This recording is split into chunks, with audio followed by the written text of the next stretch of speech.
Hindustan business line के अनुसार भारतीय सिविल उड्डयन महानिदेशालय डीजीसीए केवल तभी जेट एयरवेज मुंबई अंतर्राष्ट्रीय को एयर ऑपरेटर्स प्रमाण पत्र एओसी पुनः जारी करेगा जब यह ऋणदाताओं के साथ विवादों को सुलझाएगा और अपनी वित्तीय क्षमताओं के प्रमाण प्रदान करेगा।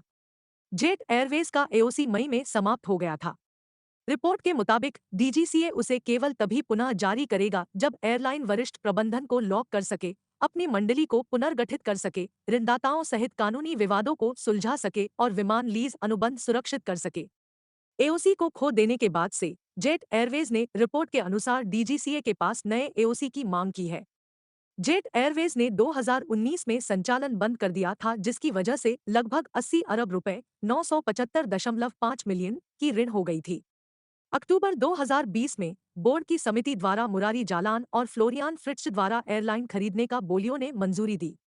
नए मालिकों ने तत्परता के साथ पुनः प्रारंभ करने की योजना बनाई, जिसके लिए उन्हें उधारी वित्त को बैंकों सहित को प्रति डॉलर के आसपास $0.10 का भुगतान करना था और 5 वर्षों में लगभग 10 अरब रुपए 122 मिलियन का जेट एयरवेज के पुनर्निवेशीकरण में निवेश करना था।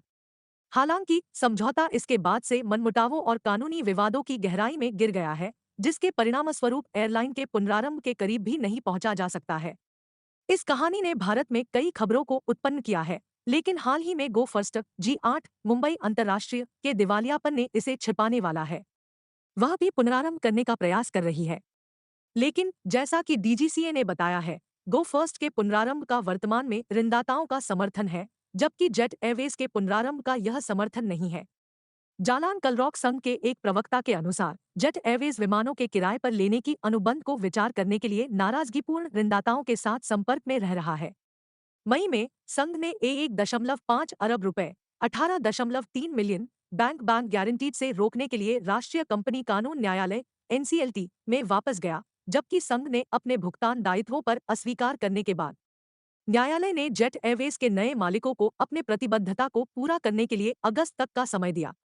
इसके पहले और एओसी को खोने के बाद जेट एयरवेज के कई उच्च स्तरीय प्रबंधन सहित सीईओ ने एयरलाइन छोड़ दी है। अब तक कोई नया सीईओ नियुक्त नहीं हुआ है। एक रिपोर्ट में एक अज्ञात संयुक्त राज्य वाले छोटे देनदानात को प्राप्त करने के लिए एक पत्र आया है। हालांकि वह पत्र, जिसे अभी तक सत्यापित नहीं किया गया है, केवल 3 महीनों के लिए मान्य है।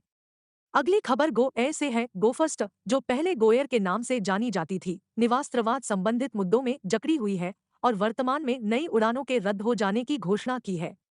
ऑपरेशनल कारणों के चलते उड़ानें अब 10 जुलाई तक रद्द कर दी गई है। हालांकि कंपनी ने वादा किया है कि वह जल्द ही बुकिंग को फिर से शुरू कर सकेगी।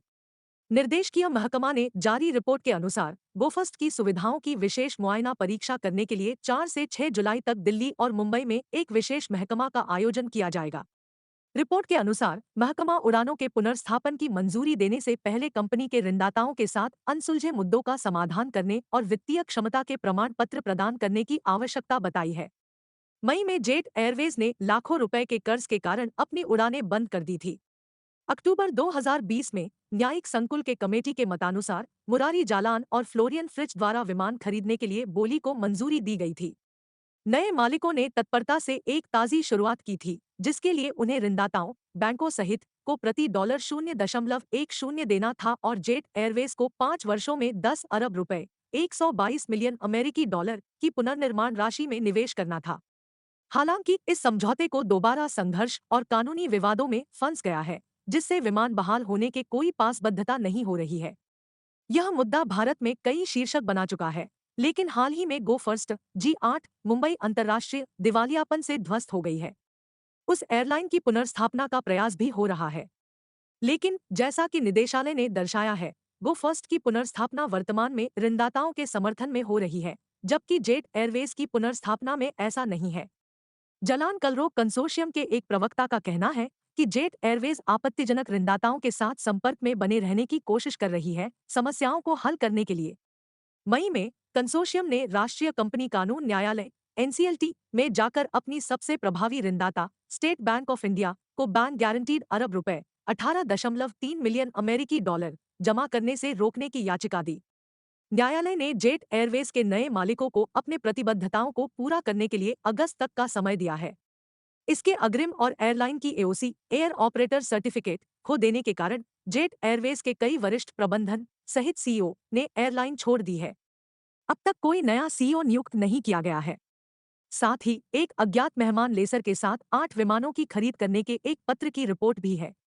हालांकि यह पत्र, जिसकी पुष्टि नहीं की गई है, जेट एयरवेज द्वारा अस्वीकार किया गया है। इसलिए जेट एयरवेज की पुनर्स्थापना और उड़ानों की शुरुआत की कोई आधिकारिक घोषणा नहीं हुई है। इस संदर्भ में गोफर्स्ट के मामले में उड़ानों के रद्द हो जाने के बाद एयरलाइन ने वित्तीय संकट से बचने के लिए अभिभावकों की मदद के लिए उठाए गए उदाहरणों के कारण दिल्ली और मुंबई में सुविधाओं की विशेष महकमा का आयोजन किया जा रहा है। एनसीएलटी ने अपने प्राथमिक समीक्षा के बाद एक विशेष महकमा का आयोजन करने की योजना बनाई है। महकमा 4 जुलाई से 6 जुलाई तक चलेगी और इसका मुख्य उद्देश्य सुरक्षा संबंधी पहलुओं पर केंद्रित होगा। साथ ही उड़ान संचालन के लिए की गई व्यवस्थाओं की शारीरिक सत्यापन पर भी ध्यान दिया जाएगा। आपत्तिजनक कारणों के चलते गोफर्स्ट की उड़ानें 10 जून 2023 तक रद्द कर दी गई हैं। हमें उड़ानों के रद्द हो जाने के बारे में अत्यंत खेद है और हमारा अप्रत्याशित संघर्ष कार्यक्रम इसे सुधारने में विशेष महकमे की सहायता करेगा। हम आपको जल्द ही फिर से उड़ान उड़ाने की सुविधा प्रदान करने का वादा करते हैं।